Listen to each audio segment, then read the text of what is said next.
Il-Partit Nazzjonalista fi stqarrija kkundanna l-kliem tal-MP Ġermaniż tal-Ħodor Ewropej Sven Giegold li f'intervista tat-Telegraph iddikjara li se jkun qed jagħmel kampanja biex l-HSBC tittermina l-operat tagħha minn Malta.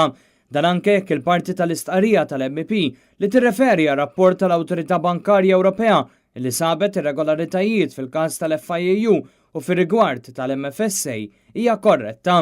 Fil-fatt il-Partit Nazzjonalista stess permezz tal-kap tiegħu Adrian Delija ikkritika bl-aħrax lill-Gvern u talab reżenja tal-Ministru għall-Finanzi li baqa' jagħti xtur il-Gvern fuq dan ir-rapport inkwetanti għal Malta bħala ġurisdizzjoni ta' kwalità għall-operat ta' servizzi finanzjarji u bankarji.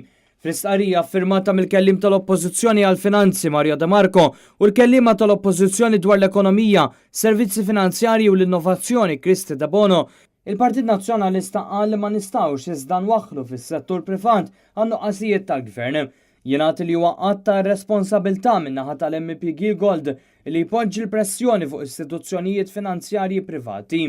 Il-Partit Nazzjonalista se jkun viċin il-Bank HSBC u l-1400 ħaddiema tiegħu f'Malta li jaraw bl-akbar diligenza u professjonalità li tiġi applikata bi sħiħ regolamentazzjoni finanzjarja Maltija u Ewropea.